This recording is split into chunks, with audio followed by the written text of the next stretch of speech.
Merci de nous rejoindre dans le 13h de la radio B24. Voici les titres de l'actualité de ce jeudi 16 mars 2023. Violence raciste en Tunisie. Plus d'une soixantaine de Burkinabés sont rentrés hier mercredi. Ce retour au Bercail s'inscrit dans le cadre du retour volontaire initié par le gouvernement burkinabé.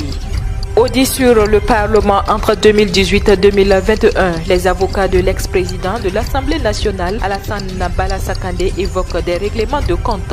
Ils étaient face à la presse ce jeudi 16 mars 2023 à Ouagadougou. Mesdames et messieurs, voilà ce qui constitue la une de l'actualité de ce jeudi sur la radio B24. Auditeurs, auditrices, bonjour et bienvenue.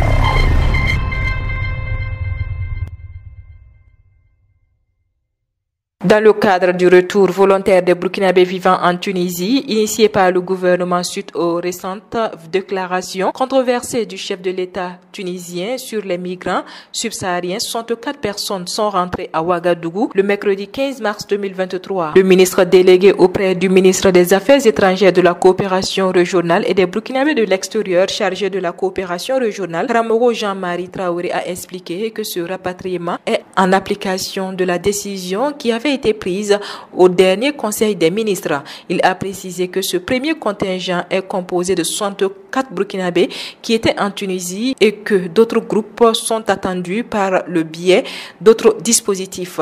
Il a souligné que le Burkina Faso dispose de plus de 800 étudiants en Tunisie. Il affirme qu'ils sont des travailleurs qui ont dû suspendre pour regagner leur pays. Je vous le disais en titre, le contrôleur général d'État de l'autorité supérieure de contrôle d'État et de lutte contre la corruption, ASCLC, Philippe Néry Contognon, à la tête d'une délégation constituée de chefs de l'État venus de la Suisse, du Mali, du Niger et de la Mauritanie, a été reçu en audience par le président de l'Assemblée législative de transition, Dr Ousmane Bougouma, le mercredi 15 mars 2023 à Ouagadougou. L'autorité supérieure de contrôle d'État et de lutte contre la corruption, en partenariat avec le Centre pour la gouvernance du secteur de la sécurité de Genève, organise du 14 au 15 mars 2023 à Ouagadougou une conférence régionale sur les meilleures pratiques en matière de gestion des ressources dans les secteurs de la défense et de la sécurité au Burkina Faso, au Mali, en Mauritanie et au Niger. En marge de la dite conférence, le contrôleur général d'État a également fait savoir que les recommandations qui vont ressortir de cette conférence seront notifiées au président de l'Assemblée législative de la transition en vue soit des mesures à prendre pour accompagner pour plus de clarté, de transparence en matière de gestion des crédits au niveau du secteur de la sécurité. Je vous le disais en titre, les avocats de l'ancien chef du Parlement Alassane Bala-Sakandé ont organisé une conférence de presse à Ouagadougou ce 16 mars 2023. L'actualité provoquée et téléguidée par l'ASCLC pour ses avocats, occulter les législatives antérieures pour nous dicter que la gestion de Bala-Sakandé, c'est la preuve que celui-ci était particulièrement visé. En rappel, l'ASCLC avait, suite à l'audit de l'Assemblée nationale, dénoncé des dépenses irrégulière d'une valeur de 13 milliards de francs CFA au Parlement entre 2018 et 2021.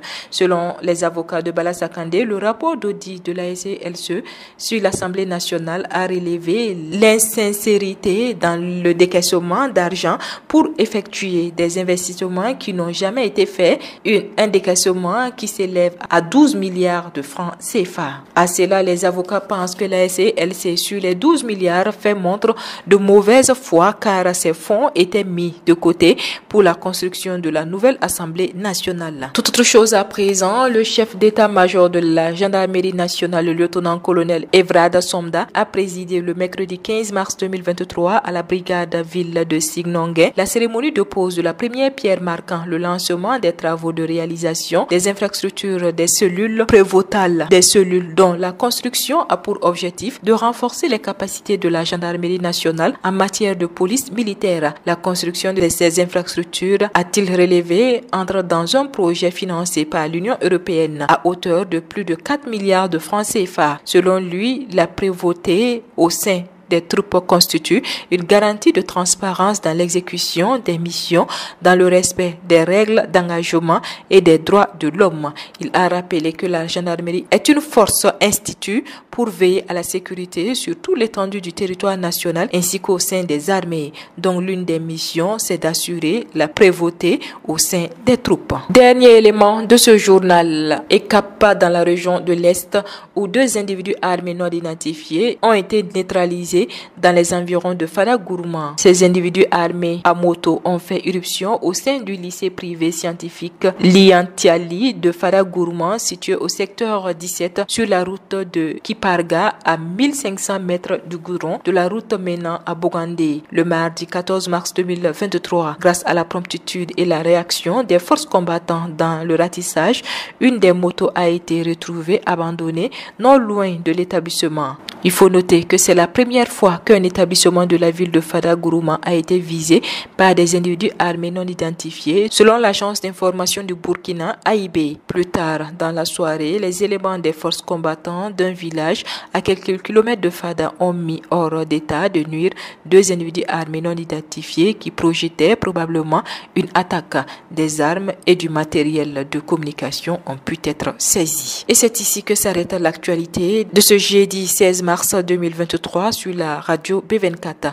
Merci à vous qui nous avez suivis. L'actualité continue sur www.radiob24.net et sur www.burkina24.com.